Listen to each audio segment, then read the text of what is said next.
Maintenant, parlons du procès. Je vais m'arrêter dans 10 minutes sur l'introduction. Je ne sais pas si quelqu'un a déjà été dans un tribunal ici. Amen. Moi, la première fois que je suis entré le palais de justice ici, j'avais eu un peu peur. Je suis arrivé chez moi, j'ai vu une convocation. On m'a demandé de venir faire les jurys de la cour d'assises. Jury. La cour d'assises, c'est là où quand quelqu'un a tué quelqu'un, c'est là où ça va. À la cour d'assises. Donc là-bas, si c'est un cas difficile, on peut même vous bloquer pendant 2 mois. Ou vous ne rentrez même plus à la maison. Alors moi, je commençais à dire, mais c'est quoi cette histoire? Premièrement, je n'étais même plus à Bruxelles, mais on m'a appelé là-bas. Frère, c'était là où j'étais devant la cour. Et j'ai vu combien la cour est impressionnante. Et souvenez-vous, les jugements de Dieu s'exercent par vous. Amen. Alors, nous allons parler du tribunal. Pour ceux-là qui n'ont jamais été dans un tribunal, je vous souhaite que si vous êtes confronté au tribunal, que ce soit à cause de Christ. N'est-ce pas? Amen. Parce que vous avez corrigé l'enfant. Quand l'enfant voulait marcher dans la voie du monde, vous l'avez corrigé. Et pour cela, on vous a convoqué. Ça, c'est bien, n'est-ce pas? Vous voulez, madame, nous parle de ça, n'est-ce pas? Oui. Les papas qui allaient à l'école, on a appris à leurs enfants que l'homme descend du singe. Ils ont créé des problèmes. C'est arrivé au tribunal, n'est-ce pas? Vous avez entendu ça? Amen. Ils ont tenu position. Nous ne voulons pas des écoles où on enseigne à nos enfants que l'homme descend du singe. Parce que nous savons que c'est contraire à la parole de Dieu. Dieu a dit que l'homme vient de Dieu. Avoir des chrétiens comme ça aujourd'hui, on va dire que Dieu est fou. On va dire que papa, on est dans un monde civilisé, dose un peu, non? C'est devenu compliqué. Nous allons parler du tribunal. Alors, si vous prenez votre dictionnaire et que vous voulez savoir c'est quoi un tribunal, on va vous définir le tribunal comme ceci. On va vous dire que le tribunal, c'est ce qu'on appelle aussi la cour. N'est-ce pas? Quand il s'approche, on dit la cour. Tout le monde s'élève. Moi, j'étais là, oh mon Dieu, c'est impressionnant ici. Tout le monde s'élève. La cour. Et puis on voit un monsieur, un bon juge qui s'approche. D'ailleurs, ici en Europe, ça va. Hein. Les juges aux États-Unis, ils ont beaucoup de puissance. À ces messieurs qui rigolent avec lui, il peut dire, allez, toi là, 20 ans. Tu vas 20 ans, frère. Ici, nous sommes des diplomates. Mais là-bas, chez eux, vous savez qu'aux États-Unis, tu fais un crime, on peut te condamner pour 200 ans. Oui, on peut te condamner pour 200 ans. Je disais, frère Branham, par rapport au procès, William Branham dit, vous voyez comment les gens sont devenus corrompus. Il dit qu'une femme avait tiré un homme dans le dos. Ils sont partis au procès. William Branham dit, vous voyez comment on achète les procès avec l'argent. Et j'ai dit, ça a commencé avant. Hein. Oh! William Branham dit, écoutez comment les jugements ont été rendus. Ils ont dit que la femme était devenue aveugle avant de tirer. Ici aussi, il y a des cas comme ça. Vous tuez quelqu'un, on plaide la démence partielle. Que vous êtes devenu fou pendant un moment. Vous savez qu'ici en Belgique, tuer quelqu'un coûte moins cher que voler l'argent de l'État. Ici, si vous volez l'argent de l'État, vous allez manger même 20 ans. Tuer quelqu'un, 3 ans, vous pouvez être dehors. Ça, c'est les tribunaux des hommes. On appelle maintenant ça la cour. Les tribunaux, n'est-ce pas? Maintenant, le dictionnaire nous dit que c'est les lieux où est rendue la justice. Vous comprenez ça? C'est les lieux où est rendue la justice. C'est un lieu où on rend justice. C'est pour ça que vous allez voir souvent, quand on venait vers le roi, on disait rends-moi justice. Parce qu'il était le tribunal. Il était là. Amen. C'est pour ça que lorsque les sang n'est plus sur les propriatoires, faut madame dire c'est un tribunal. Amen. Remarquez maintenant. On va vous montrer maintenant qu'on rend justice dans quel cas. On va dire qu'on rend justice dans les cas de conflit. D'accord? Ou bien dans les cas de non-respect. Non-respect de la loi. D'accord? Vous êtes là? Amen. C'est clair là, le tribunal, n'est-ce pas? Donc, le conflit. Je peux avoir un conflit différent avec le frère Samuel.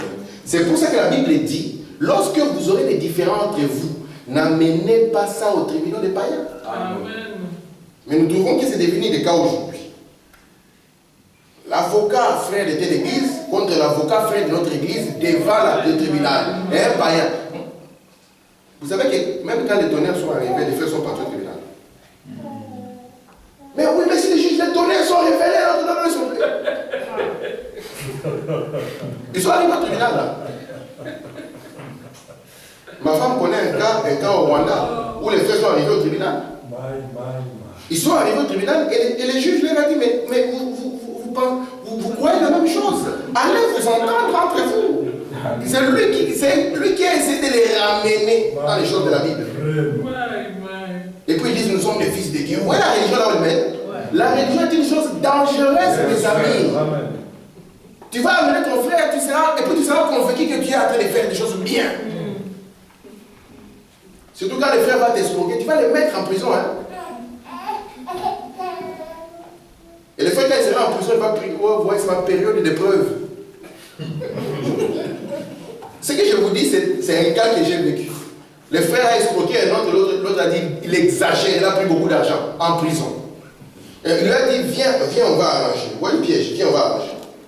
Et le frère est venu dans un pays étranger, dans le pays de l'autre, en prison. Et l'autre là en prison, il dit, où sont les épreuves? Et remarquez que quand vous ne respectez pas la loi non plus, les tribunaux peuvent vous attaquer. Amen. Amen. Et ils peuvent vous mettre en prison. Amen. Amen. Regardez maintenant. Ça, c'est l'aspect général. Je vais vous montrer comment les tribunaux fonctionnent maintenant. Et puis, je crois que nous allons nous arrêter là. Et nous allons parler maintenant de notre cas. Les tribunaux, je vais prendre l'exemple de frère Branham. Si vous voulez vous faire plaisir, vous voulez un petit devoir. Ouais, il faut quand même un petit devoir. Vous ne voulez pas un petit devoir? Oui. Frère, tu veux un petit devoir? Oui. Frère Neville, tu ne dis rien. Oui. Et pourtant, frère Branham dit quand on propose, il faut quand même qu'on ait une position. Soit vous êtes chaud, soit vous êtes froid. N'est-ce pas? Amen, c'est parfait. Donc les petits devoirs, si vous voulez qu'on avance ensemble, je sais que je n'ai pas encore fini tout ce que je devais lire dans notre brochure. On va y revenir. Mais si vous voulez lire avec moi, avec beaucoup de plaisir, un procès, le titre ici, il a dit un procès. Et vous allez voir que dans les langages, parce que ce n'est pas un cours de droit, n'est-ce pas? Maman, je n'ai même pas fait le droit. Ça, c'est Branham qui m'a appris ça. Alors, dans les cas de droit, on parle, les tribunaux traitent des affaires, n'est-ce pas? On dit que c'est une affaire qu'on est en train de traiter.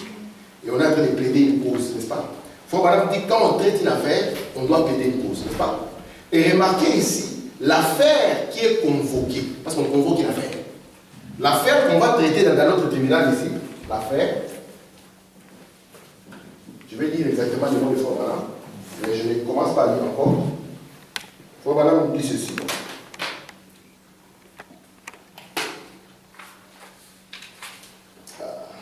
J'ai oublié de vous lire une citation dans un cas de patience. Je vais finir par cette citation. Frère Branham dit ceci. Je suis au paragraphe 51 de la brochure procès. Il dit maintenant, l'affaire est ce matin dans ce tribunal. Il dit que ça ne sera pas long. L'affaire, écoutez l'affaire, la parole de la promesse de Dieu contre le monde. Vous voyez ça? La parole de la promesse. C'est une parole de la promesse de Dieu contre le monde. Donc vous voyez les deux conflits. Donc d'un côté, nous avons la parole de la promesse de Dieu. Et de l'autre, nous avons le monde. Ok? Alors, frère Samuel, petit cours juridique que frère Branham nous a donné. Quand il y a des cas comme ça, vous avez d'abord, aux États-Unis, on l'appelle l'avocat général. Avocat général. N'est-ce pas, papa? Ici, on l'appelle comment? Merci, papa. Ministère public. Il est représenté par le procureur de la République. Ici, c'est le procureur du roi. Oui, je suis encore au Congo, excusez-moi. Comment c'est le ministère public? Ici, c'est le ministère public. Ici, au Congo, ici on dit quoi? Procureur, on dit Ici, c'est procureur du roi, ouais. Ministère public, hein. Ministère public. Hein. Parce qu'ici, nous ne sommes pas dans une république, hein. Nous sommes dans un royaume. C'est bien le royaume, mais un royaume comme ça où le roi, on l'a dépouillé. Ça, c'est pas un royaume. C'est ça, hein? Notre roi est dépouillé. Un politicien peut venir jouer avec lui et tout ça. Venir le voir même sans cravate, pour le provoquer. Et ici maintenant, c'est souvent le procureur de la République, hein, ou le procureur du roi, excusez-moi, qui essaye de faire ce travail. Mais ça, quel est son boulot à lui? Son boulot à lui, c'est de porter l'accusation. Vous comprenez? À lui, il doit porter l'accusation. Donc si on dit par exemple que le frère Gilo, c'est un bandit, alors lui, tout son travail, c'est qu'il doit montrer que frère Gilo, c'est un bandit. L'autre fois, je l'ai croisé avec une machette. Mais non, j'étais en train de couper la pelouse. L'autre fois, c'est comme ça que ça se passe. Vous comprenez? Alors, nous avons d'abord notre avocat général. Et pour appuyer les paroles qu'il donne, il va amener des témoins. Même la justice humaine est quand même intéressante, plus que nous. Tu m'as condamné, frère, tu ne m'as pas écouté premièrement. Voilà. Tu m'as condamné, tu n'as même aucun témoin. Voilà. Tu m'as quand même condamné. Tu m'as effacé de son livre et tu m'as envoyé dans ton enfer. Et puis tu dis que tu es le tribunal de Dieu. Non, ça ne va pas. C'est faux. Hein, tu es vraiment, c'est un tribunal arbitraire. Un jour, il y avait un juge. Je crois que c'était au Congo. Sa belle-mère n'avait pas respecté la loi. Amen. Maintenant, il fallait que c'est lui qui doit exercer le jugement. On a amené la belle-mère au tribunal. Quand il est monté, il n'était plus le beau-fils, il était le juge. Il a dit les droits. Il a condamné la belle-maman pour la prison. Après, il a enlevé les habits du juge, il a dit à sa femme, allons voir maman en prison. Pourquoi? Parce que quand il monte là, ce n'est pas lui. Vous comprenez? C'est la justice. Et si vous voyez les symboles, c'est quand même frappant. Hein, que même, c'est pour ça que les gens du monde sont devenus plus sages que nous. Regardez les symboles de justice, c'est toujours une femme. Et parfois on la bande les yeux, n'est-ce pas? Et là les yeux bandés. Vous comprenez ça? Hein, maman? Parce qu'elle ne veut plus voir ses papas, ses mamans, comme on avait dit, madame ici, dit quand je monte ici. Ou là, madame dit ça c'est un tribunal. Vous savez ça? Et nous venons chacun ici pour plaider son cas. Madame dit quand je monte ici, je ne regarde la personne et je commence à voir, je suis la femme aux yeux bandés. Alléluia. Et si vous remarquez, dans sa main il y a une épée. Je regardais ça et je dis, mais qui a inspiré ces gens? Très bien. Quand on arrive chez nous, c'est une fausse doctrine. Oh mon Dieu. Amen. Nous avons le ministère public. Et lui maintenant, quand il va accuser la sœur Claudine, il va dire, je vais amener les témoins. Et on va chercher voir les personnes de confiance. C'est pour ça qu'il a pu dire, un ancien, vous n'allez pas l'accuser. 2 ou 3 témoins. Et pas n'importe qui. Vous savez, même quand on a voulu accuser Jésus, on a quand même cherché des témoins, même si on les a achetés. Mais toi, tu n'achètes même pas un témoin. Achète-le quand même, n'est-ce pas? Donc, il a ses témoins, n'est-ce pas? Il va avoir ses témoins. Et de l'autre côté, nous allons avoir ce qu'on appelle la défense, n'est-ce pas? La défense. Est-ce que jusque-là, le tribunal devient clair? Amen. Parce que si je parle sans définir le tribunal, non, ça ne sera pas clair. Nous avons la défense. Quel est le travail de la défense? La défense est là pour défendre les prévenus. On l'appelle les prévenus, n'est-ce pas? Ce sont les mots qu'on a tous entendus au Congo. Parce qu'au Congo, il y a eu beaucoup de procès. Tu te souviens, papa? Le Koulou Kamarakinkia, là, ils sont passés, on était encore des enfants. On était à te suivre ça. Moi, je n'oublie jamais rien. Prévenu. Quand on disait prévenu, nous, quand j'étais enfant, on me dit, on l'a prévenu en quoi? C'est le prévenu. Et la défense est là, c'est pour le défendre, n'est-ce pas? Amen. Quand on va dire à le frère, c'est un bandit. Parce que l'autre jour, il avait une machette. Alors on va chercher, lui aussi va chercher quelqu'un qui peut le défendre. Il dit, moi j'étais avec lui, on était en train de faire des travaux dans son jardin. Alors là, c'est quelqu'un qui peut le défendre, n'est-ce pas? Vous savez qu'aux États-Unis, on apporte des choses différemment. Aux États-Unis, si on dit que, frère, tu as tué quelqu'un, c'est à toi de démontrer que tu n'as pas tué quelqu'un. Ils sont facilités la vie. Ici, si on dit tu as tué quelqu'un, tu vas lui dire prouvez-moi que j'ai tué quelqu'un. Mais là-bas, si on dit tu as tué quelqu'un, tu dois prouver. Et si par hasard tu étais seul, qu'il n'y avait personne que tu peux appeler, il y avait un témoin, non, tu es coupable. Amen. Amen. Remarquez, il y a un prévenu qui est là, et le prévenu a la défense qui est là pour le défendre, n'est-ce pas? Et remarquez maintenant, sa défense aussi peut appeler des témoins. Et on dira, témoin tel, à la barre, n'est-ce pas, papa? Nous tous, quand nous avons vu les films, n'est-ce pas? Il y avait des gens qui montaient à la barre. Frère, tu as vu des films comme ça? À la barre. Amen. Ça devait être clair. Vous allez voir l'importance de ça. Maintenant, remplaçons X par sa valeur et on va se reposer, n'est-ce pas? Amen. William Branham nous dit que l'avocat général ici, c'est Satan. D'accord? Le premier acteur ici, c'est Satan. Et Satan est là pour défendre les intérêts du monde. D'accord? Le monde, le péché, la chair, le moi. Vous vous souvenez quand on avait distribué un homme, n'est-ce pas? Chacun a pris son camp. Et Satan est là pour défendre son camp. Parce que ce tribunal ici, vous allez voir que ce n'est pas en dehors de vous. C'est un tribunal qui est en vous. Amen. Je vais le présenter d'abord comme s'il est en dehors de toi. Mais quand tu vas voir les conclusions de Frère Branham, tu vas voir que le tribunal se passe en toi. Amen. Alléluia. Parce que c'est un tribunal par rapport à la promesse de Dieu. Frère Mao, tribunal par rapport à la promesse de Dieu. Moi, Dieu, je te bénirai, toi, Mao. Tu ne seras pas la queue, tu seras la tête. C'est Dieu qui a dit ça, n'est-ce pas? Amen. Mais tu te retrouves, c'est comme si je suis la queue comme moi. Alors tu as le droit d'amener ces cas au tribunal et de voir ce que le tribunal va dire, n'est-ce pas? Amen. Et remarquez maintenant, l'avocat général ici, il faut maintenant me dire que c'est Satan. Et Satan est là pour charger la promesse. Il va la charger. Il va montrer que non, ça c'est la promesse non tenue. Parce que William Branham me dit qu'on va juger Dieu pour le fait des promesses non tenues. Vous vous souvenez, quand j'ai prêché la promesse, j'ai dit, frère, nous on avait une promesse quelqu'un ici. Maman, moi je t'ai promis que tu seras guéri quand tu es malade. Non. Moi, papa, je t'ai promis que je te guérirai. Non. J'ai promis à dire que je le bénirai. Donc ici, c'est la promesse de Dieu, n'est-ce pas? Amen. Et c'est normal que c'est Dieu qui soit prévenu. Vous êtes là? Amen. Amen. Remarquez, Frère Branham nous dit que Satan est là pour défendre le monde. D'accord?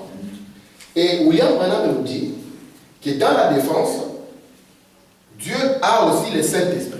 Amen. Amen. Le Saint-Esprit qui sera appelé. Amen. Je termine en vous montrant les 3 témoins qui vont entrer en scène pour le diable. Frère Branham nous dit que les 3 témoins, le premier qui viendra, ça sera l'incroyant. D'accord? Le deuxième, ça sera, les mots m'échappent. Vous permettez? Je n'aime pas dire ce qui n'est pas dans les livres. C'est dangereux. Amen. Ok, c'est ça, ça me revient. C'est les sceptiques. D'accord? C'est un sceptique. Et le troisième, c'est l'impatient. Vous voyez que ça connecte à ce que je disais. Ces 3 messieurs ici vont venir témoigner. Pas seuls pour appuyer Satan. Ça sera les alliés de Satan. Contre qui? Contre notre Dieu. Amen. Frère, amen. Amen. Le tableau est bon, hein? Amen. C'est ça le procès dans lequel nous allons entrer. On pourra ajouter la partie civile pour le ministère public. Oui, merci beaucoup. Merci.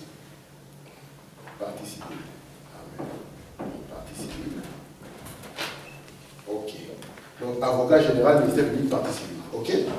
Et remarquez maintenant, à la fin de ceci, c'est que les cas seront montrés devant les juges et il y aura les jurés. N'est-ce pas? Ça, je vais en parler prochainement. Amen. Est-ce que c'est clair parce que je m'arrête? C'est bon? Tout le monde a compris? Que Dieu vous bénisse. Amen.